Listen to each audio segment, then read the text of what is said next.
자, 우리 추석 연휴 중에 이제 주일을 맞게 됐어요. 참 이럴 때 이렇게 주일 맞으면 이동하는 분들이 많아서 참 그렇습니다. 근데 코로나 상황에서 이제 두 번째 맞는 추석이지요. 근데 작년보다는 이제 일가 친척을 좀 뵈러 가는 분들이 그래도 좀 많아지신 것 같아요. 뭐 때로는 또 직접 만나보지 못해도 여러 사람들에게 아무래도 명절이 되면 좀 전화도 드리고 그죠? 뭐 이렇게 문자도 드리고 하잖아요. 그래서 1년에 딱 한두 번 연락하는 관계들도 있잖아요. 다 있는 거 알아요. 그죠? 이래저래 뭐 얼굴을 맞대든지 아니면 SNS를 통하든지 평소보다 만남이 많을 때입니다. 그런데 이렇게 만남을 갖게 되면 또 갖다 보면 이상한 게 있어요. 만나는 사람마다 조금씩 차이가 있다는 거예요. 얼굴을 맞대고 만나든 전화나 문자를 통해서 만나든 상대방에서 느껴지는 이 분위기라는 게 있습니다. 어떤 사람에게서는요 따뜻한 분위기가 나요. 어떤 사람에게서는 뭔가 쌩해요. 그죠? 어떤 사람한테는 뭔가 불안한 분위기가 느껴져요. 어떤 사람에게서는 굉장히 슬픈 분위기가 느껴질 때가 있죠. 어떤 사람은 막 그 사람 만나면 즐거워요. 막 그 사람 너무 행복해하는 게 보여요. 그리고 어떤 사람에게서는 너무 사랑스러움이 느껴지죠. 이게 사람마다 다 달라요. 그런데 이런 그 사람에게서 나오는 분위기가 명절에만 있느냐? 그렇지 않지요. 모든 사람은 저마다의 분위기를 뿜어냅니다. 정감이 넘치든 무뚝뚝하든 뭐 친절하든 신경질적이든 기쁨이 넘치든 우울해하든 다양해요. 그런데 이런 분위기가 나에게뿐만 아니라 상대방에게 영향을 끼친다는 거예요. 그래서 결국 영향을 주고받는 사이가 돼요. 어떤 사람은 선한 영향력을 주는 분위기를 드러내고 어떤 사람은 나쁜 영향력을 주는 분위기를 드러냅니다. 여러분은 어떤 분위기를 가진 사람이지요? 여러분이 뿜어내는 분위기가 주변 환경을 환하게 만듭니까? 아니면 어둡게 만듭니까? 바라기는 이 말씀을 듣는 우리 모두가 생명력에 넘치는 분위기를 품어낼 수 있는 그런 복의 사람 되기를 간절히 소망합니다.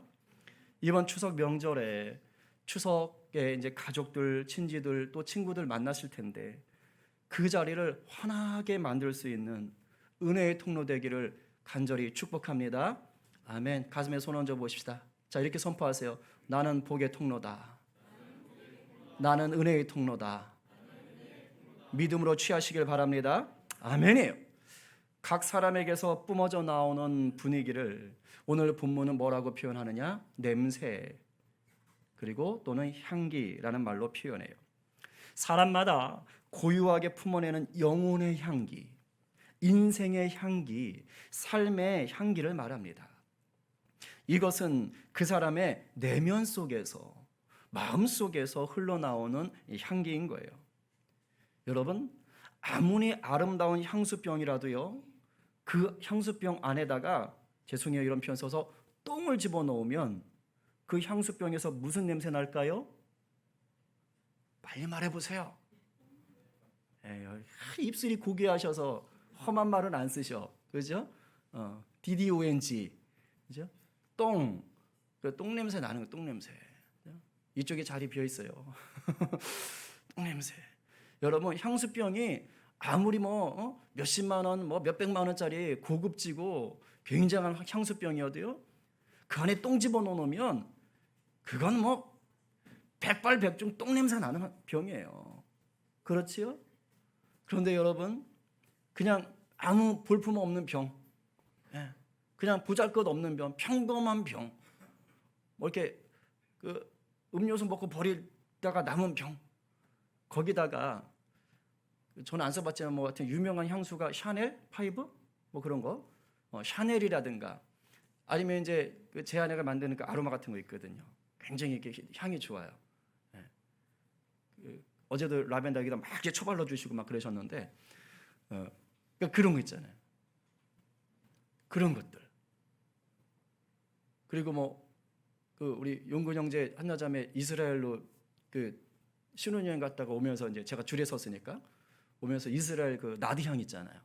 마리아가 예수님 머리에다 막 이렇게 했다는 거. 이제 그런 것도 선물 갖고 내 목양실에 뒀거든요. 줘요. 제가 그 향 같은 거를 그냥 질그릇 있잖아요. 근데 거기다 따라뒀어요. 그런데 어떤 향이 나요? 용기는 별거 없어요. 병은 별거 아니에요. 근데 향기, 좋은 향기, 좋은 향료를 넣어놓으니까 냄새가 좋은 거예요. 내면의 것이 중요한 거예요. 내면의 것이. 겉의 거보다 내면에 뭐가 있느냐가 다른 거예요. 얼마나 황홀한 냄새가 나는지 안에 좋은 것이 들어있으니까.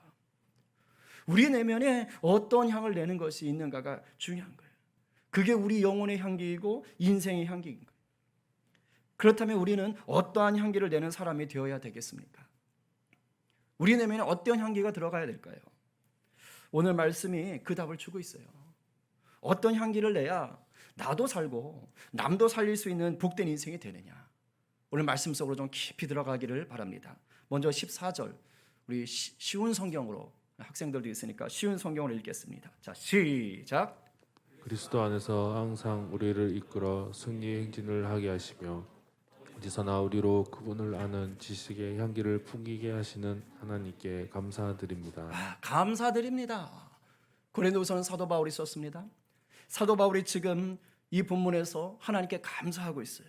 무엇을 감사하죠? 두 가지예요. 첫 번째는 그리스도 안에서 승리의 행진을 하게 된 것을 감사해요. 그리스도 안에서 승리의 행진을 했다. 다른 하나는 어디서나 그리스도를 아는 지식에 무엇을 향기를 풍기는 것에 대해서 감사했어요. 학자들이 말합니다. 사도 바울이 오늘 이 얘기는 로마의 개선 행진하는 것을 아마 생각하고 얘기했을 것이다. 이 당시에 로마의 이제 장수가 전쟁에서 크게 승리하잖아요. 그럼 개선 행진을 해준답니다. 그러면 이제 로마 시가지를 관통하는 거예요. 퍼레이드 하는 거지요. 오늘날 뭐 대통령이 이렇게 되면 뭐 카퍼레이드 하고 그러잖아요.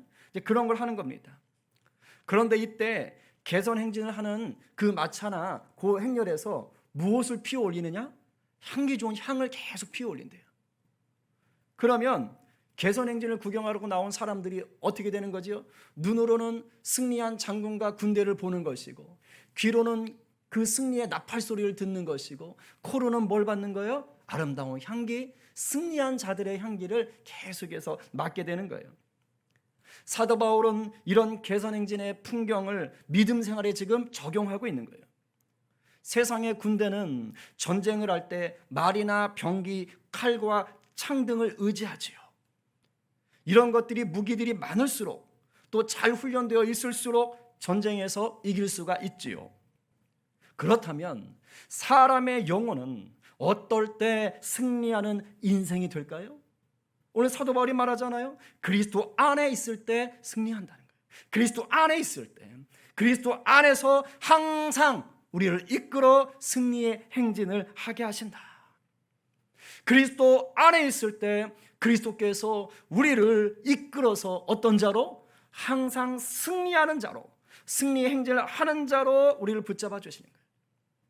이것이 우리 영혼이 승리를 경험하는 유일한 비결이에요. 다른 것은 없어요. 그렇습니다. 우리가 그리스도 밖에 있는 자, 그리스도 밖에 있을 때는요, 영혼의 승리를 맛볼 수가 없어요. 자, 그러나 이 밖에를 조사로 써서 우리가 그리스도 밖에 없는 자가 되면 이 밖에를 붙여버리는 거예요. 내가 주님밖에 없어요. 그리스도 밖에 없는 자가 되면 영혼의 승리를 맛보며 사는 것입니다. 여러분, 그리스도 바깥에 있겠습니까? 그리스도 밖에 없는 자가 되시겠습니까? 잘 선택하셔야 돼요. 어째서 그리스도 안에 있을 때 내가 그리스도밖에 없습니다라고 고백할 때 승리하는 인생이 될까요? 어째서 그리스도만이 우리를 승리자로 이끄실까요? 그건 당연해요. 왜? 그분만이 사망 권세를 이긴 유일한 분이기 때문입니다. 전쟁에 나가서 진 사람이 누가 진 사람이에요? 죽은 자예요? 살아남은 자예요? 살아남은 자 아닙니까? 전쟁 때 나가서 지면 그 사람은 패배자입니다. 그죠? 전쟁에 끝까지 살아남으면 승리자예요.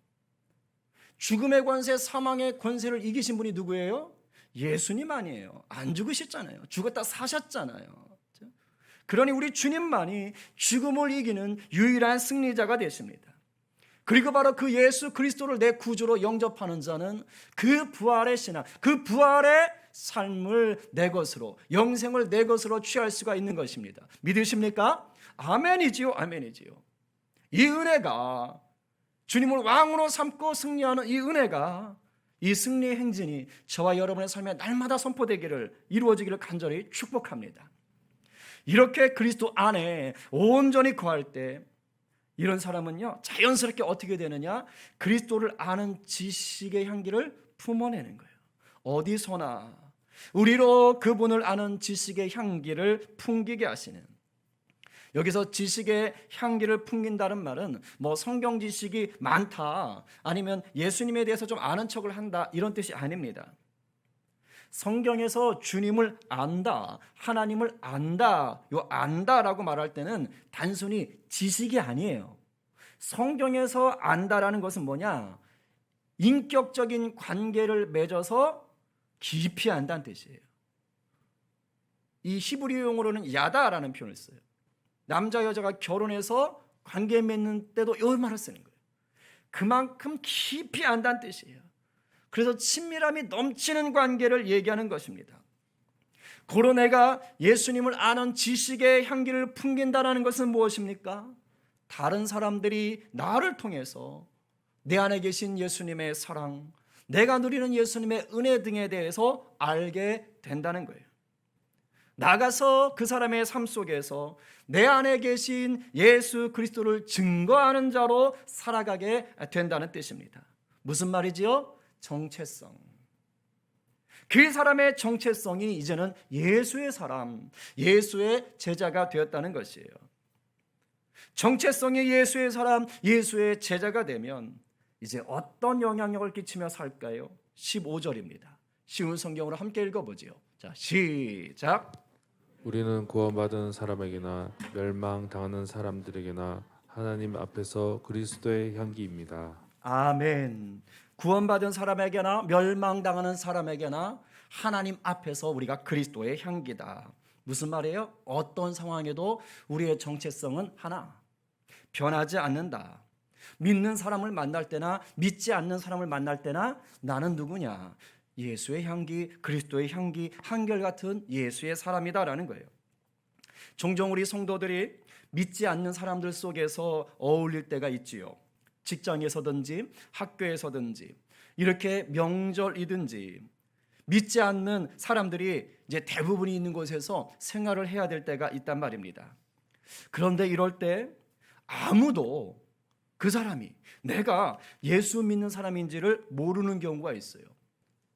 그러다가 내가 예수 믿는다는 것을 알게 되면 다들 놀라는 거예요. 네가 예수 믿었어? 정말? 그런데 왜 그렇게 살아? 예수 믿는다면 왜 그 모양으로 살아? 하는 반응을 보일 때가 있어요. 우리 성도들은 없지요. 근데 다른 곳에 가끔 있더라 이 말이에요. 뭐지요? 그리스도의 향기로 살지를 못했던 거예요. 왜입니까?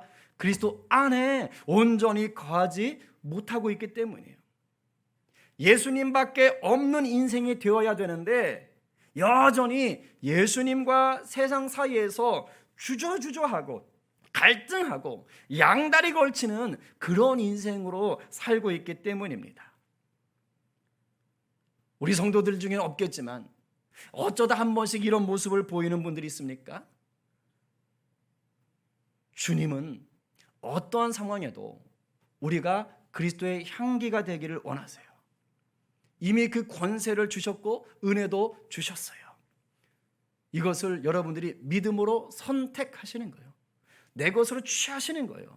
그럴 때 그 권세와 은혜가 여러분의 것이 될 수가 있습니다. 혹 세상과 주님 사이에서 갈등하는 분들 계시다면, 온전히 그리스도 안에 거하지 못하는 분들이 계시다면 오늘 다시 이 말씀을 통하여 우리 주님만을 꽉 붙잡게 되기를 간절히 축원합니다. 그렇다면 언제 어디서나 그리스도의 향기로 사는 성도들은 어떤 모습을 드러낼까요? 어떤 일을 할까요? 우리 16절 상반절 쉬운 성경입니다. 시작. 멸망하는 사람들에게는 죽음에 이르게 하는 죽음의 향기이지만 구원받은 사람에게는 생명에 이르게 하는 생명의 향기입니다. 아멘. 그리스도의 향기인 성도가 멸망하는 사람들에게는 죽음에 이르게 하는 죽음의 향기가 된다. 이거 그냥 얼핏 읽으면 그럼 나쁜 역할이야? 우리가 그리스도의 향기인데 왜 죽음의 향기야? 이렇게 착각할 수가 있습니다. 이것은 그리스도의 향기가 사람을 죽이는 향기가 된다는 뜻이 아니지요. 그리스도의 향기인 성도는 그 삶이 뭐란 뜻이에요? 복음의 증인이 된다는 거예요. 그래서 아직 예수님을 믿지 않는 자들에게 그리스도의 향기인 성도는 자기의 삶으로 때로는 말로 예수님을 전하는 전도지가 된다는 뜻입니다. 그런데 이럴 때 그리스도의 향기인 성도를 통해서 예수님께 초대받는 거예요. 안 믿는 자들이 예수 한번 믿어보세요. 아니면 삶을 통해서 저 사람 뭔가 다른 것 같은데 이런 도전이 있는 겁니다. 근데 그럴 때 예수님께 초대하는 것을 거절하면 그리스도의 향기인 사람이 복음의 삶으로 초대했는데도 말로 예수 그리스도를 영접하라고 초대했는데도 불구하고 그것을 끝까지 죽을 때까지 거절하면 그 사람은 어디에 이르는 거예요? 죽음에 이르는 거예요. 영원한 죽음으로 가는 거예요. 지옥불에 떨어지는 거예요. 지금 그걸 얘기하는 겁니다. 그리스도의 향기가 생명의 향기인데도 불구하고 그 사람의 초대 가운데 예수님을 영접하지 못하는 자들은 결국은 죽음으로 가니 그들에겐 죽음의 향기가 된다. 그러나 그리스도의 향기인 성도가 복음을 전할 때에 그 복음을 듣고 예수님을 구주로 영접하면 그 사람에게는 구원에 이르는 생명의 향기, 은혜의 향기, 영생에 이르는 향기가 되는 것이에요. 이걸 얘기하는 것입니다. 그럼 이제 이렇게 생각할 수도 있어요. 그러면 그리스도의 향기를 풍기는 성도가 그냥 아무 얘기 안 하고 있으면 죽음에 이를 사람도 죽음에 이르지 않겠구나. 이건 이제 애 같은 아주 우둔한 생각이지요. 그리스도의 향기가 되었다라는 말 자체가 뭡니까? 이미 그 사람의 삶에 예수님이 숨겨지지 않는다라는 뜻이에요. 그 사람의 내면에 예수 그리스도가 가득 차 있기 때문에 그냥 가만히 있어도 뭐냐면요, 표정에서 예수 향기가 나오는 거예요. 그 왠지 모르게 저 사람은 예수 믿는 사람 같은, 그냥 저 사람이 옆에 있으면 마음이 편안해지는, 혹시 교회 다니세요? 이렇게 물어볼 수밖에 없는 그런 사람이 되는 것입니다.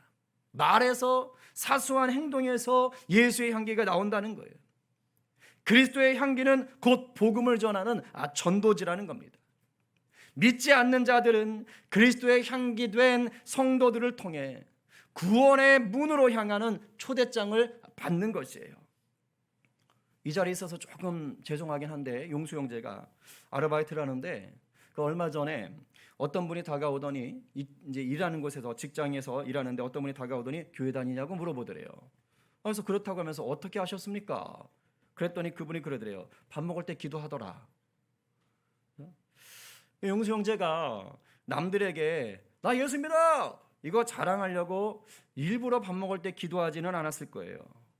제가 알기로는 내가 그때 예수 믿는 자인데 이렇게 밥 먹는 게 얼마나 감사하냐, 그것을 당연하게 여겨서 그래서 밥 먹을 때 거룩한 습관으로 분명히 기도했을 것입니다. 사실 요즘 청소년들, 청년들이 뭐 밖에서 밥 먹는데 기도한다? 이거 찾아보기 어렵습니다. 쉽지 않아요. 심지어 집이나 교회에서조차도 밥 먹을 때 기도 안 하는 친구들 수두룩하지요. 그런 점에서 용수 형제가 아르바이트하는 그 직장에서 이 밥 기도를 했다? 이건 굉장한 거예요. 이 자체가 그리스도의 향기를 풍기는 작은 모습일 수가 있는 것입니다. 그걸 보고 용수 형제에게 찾아온 그분이 믿음의 도전을 받았다는 거예요. 그러면서 또 이런저런 얘기를 하고 돌아갔대요. 일하고 있는 거죠. 그리스도의 향기가 돼서 일하고 있는 거예요. 주님께서 용수 형제가 풍긴 그 그리스도의 향기를 통해서 계속해서 직장에서 선하게 일하고 계신 줄을 제가 이제 믿게 되는 거예요. 여러분, 그리스도 안에서 거하며 그리스도의 향기가 되는 것은 이런 삶이에요. 그런 그리스도의 향기가 되는 것은 우리에게 어떨 때 우리가 그리스도의 향기로 나갈 수 있느냐, 좀 더 구체적으로 한번 보십시다. 16절 하반절부터 17절을 쉬운 성경으로 보겠습니다. 자, 시작. 그렇다면 이 일을 하기에 합당한 사람은 누구이겠습니까?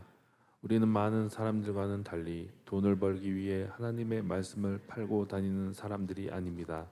우리는 하나님의 보냄을 받은 사람답게 하나님 앞에서 그리고 그리스도 안에서 진실하게 말합니다.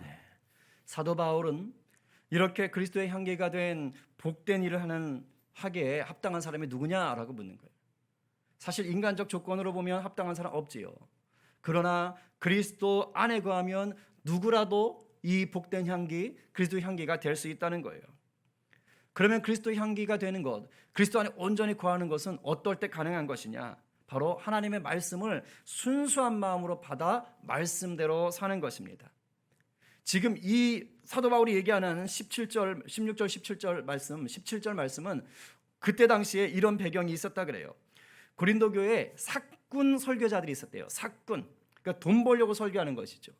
돈벌이를 위해서 하나님의 말씀을 이용하던 자들이 있었답니다. 이런 사람들은 돌아다니면서 사람들 귀에 듣기 좋은 말만 전했대요. 하나님의 말씀을 자기 마음대로 난도질하는 거예요. 십자가의 은혜를 거부했을 때 만나게 될 그 심판에 대해서는 쏙 빼놓는 거지요. 사도 바울은 지금 그 얘기를 하면서 그리스도의 향기인 자들은 그렇게 하지 않는다라는 거예요. 사람 비유에 맞추려고 말하지 않는다라는 거예요. 하나님께 받은 말씀 그대로 하나님 앞에서 그리스도 안에서 말씀을 증거했다는 것입니다. 뭔 말입니까? 그리스도의 향기가 된다는 것은 말씀대로 산다는 것이에요. 바라기는 우리 손에 주신 이 성경 66권을 하나님의 말씀으로 받아서 순종하시면서 말씀의 권세를 누리는 저와 여러분 되기를 간절히 축원합니다. 아멘. 그 크리스찬 유튜버 중에 다니엘라라는 자매가 있더라고요. 네, 이제 한국인이에요. 이 자매는 한국인인데 외국에서 어려서부터 살아와서 이제 외국식 이름으로 자기가 활동을 하는 겁니다. 근데 이제 자기가 간증하는 것을 이렇게 제가 좀 들었는데 이 자매가 10대 후반에 예수님을 인격적으로 만났다고 그래요. 지금 이제 아마 20대 초반, 많아봤자 중반 정도 될 것 같은데 10대 후반에 예수님을 인격적으로 만났답니다. 이제 그 전까지는 어떤 사람이었냐? 아주 부정적인 자아상을 가진 자매였다는 거예요. 나는 못생겼어. 나는 공부도 못해. 나는 무능해. 사람들이 나를 다 싫어해. 막 이런 생각에 똘똘똘똘 뭉쳐 있었다는 거예요. 그래서 자기는 늘 외롭고 우울하고 답답했다는 거예요. 이러면 이제 공격을 누구한테 하는 거예요? 부모에게 하는 거예요. 그러니까 늘 부모님에게, 특히 엄마에게 말로 막 그냥 괴롭히는 거예요. 엄마를 정신적으로 괴롭혔습니다. 제가 막 이렇게 얘기하더라고요. 그리고 이제 자기가 막 너무 힘드니까 10대 초반부터 음란물에 빠진 거예요. 참 말할 수 없지만 아주 그런 음란물에 빠져들고 쾌락에 빠져들고 막 10대 중반부터는 이제 외모 지상주의에 빠진 거예요. 왜냐하면 남들이 자기를 못생겼다고 그러니까 이제 막 꾸미기 시작하는 거예요. 그래서 화장을 막 아주 짙게 하고 그냥 옷을 아주 이상하게 입고 꾸며 입고 막 그리고 남자들에게 잘 보이려고 그러고 사람들에게 잘 보이려고 그러고 그런 모습들을 이제 SNS에 올리는 거예요. 그래서 사람들이 좋아요 눌러주면 그게 좋은 거예요. 그렇게 하면 자기가 인정받는다고 생각한 거예요. 사람들이 자기를 예쁘다고 하는 줄 아는 거예요. 막. 그런데 이상하지요? 사람들은 좋아요 눌러주는데 자기는 하나도 마음이 기쁘지 않더래요. 더 외로워지더래요. 더 우울해지더래요. 행복하지가 않더랍니다. 그래서 죽어 살아 그런 생각하며 살았다는 거예요. 사람들에게 좋은 말 쓰지 않고. 그런데 16살 됐던 어느 날 우리나라에서 오래전에 했던 그 집회 찬양을 듣다가 예수님을 만났대요. 예배하는 모습을 보다가 완전히 자기가 꼬꾸라진 거예요. 예수님을 경험한 거예요. 체험한 거예요. 그러고 나니까요. 이전까지의 삶이 겉으로 볼 때는 뭔가 이렇게 화려하게 꾸민 것 같았지만 속에서는 썩는 냄새가 진동하고 있다는 것을 알게 됐답니다. 내가 나쁜 냄새, 악취를 내뿜고 있었구나. 이것을 깨달았다는 거예요. 그런데 이제 예수님을 만나고 나니까 완전히 바뀐 거예요. 마음에 예수님이 가득 차고 나니까 내가 얼마나 아름답고 내가 얼마나 귀한지를 자기가 깨닫게 됐다는 것입니다. 그러고 나니까 더 이상 자기 얼굴에 짙은 화장을 할 이유가 없어지더래요. 뭐 이상한 옷을 입을 필요가 전혀 없더래요. 그 제가 보면 민낯인 것 같아요. 근데 너무너무 천사 같아요, 그 자매가. 자기에 대한 부정적인 자아상이 다 사라졌다는 거예요. 난 하나님 안에서 아름다워. 난 하나님에서 존귀한 자야. 이렇게 변했다는 겁니다. 이렇게 마음이 예수님으로 충만해지니까 어떻게 될까요? 넘쳐나는 거예요. 흘러가게 돼 있어요. 뭐지요? 그리스도의 향기가 됐단 말입니다.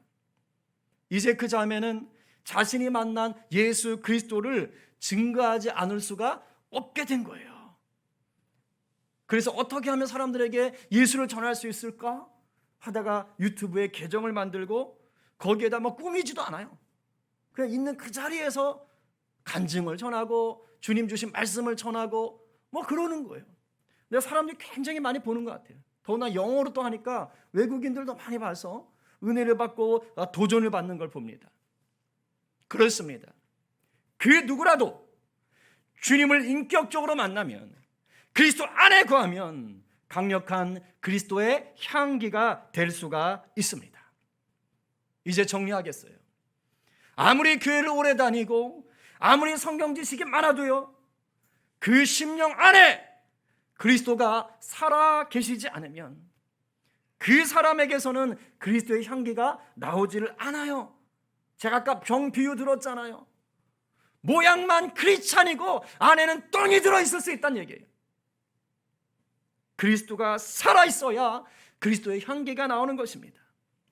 예수 십자가의 은혜를요, 날마다 붙잡는 자만이 주 안에서 날마다 승리하며 그리스도의 향기를 뿜을 수가 있는 거예요. 우리 안에 머무시는 성령님을 날마다 성령이여 나의 왕이 되십시오. 내가 성령님과 동행합니다. 내가 성령의 음성을 따라가겠습니다. 고백하고 선포하는 자에게 그리스도의 향기가 품어지는 거예요. 오늘 말씀처럼 주님의 말씀을 순전하게 붙잡고 온전히 그 말씀을 순종하려고 몸부림치는 자에게 바로 그리스도의 향기가 뿜어져 나오는 것입니다. 오늘 누가 그리스도의 향기가 되셔서 이 추석 명절을 보내시며 생명을 살리는 자가 되시겠습니까? 오늘 이 말씀 앞에서 아멘입니다, 주님 제가 그렇게 살겠습니다 화답하시는 저와 여러분 모두가 되기를 간절히 축원합니다.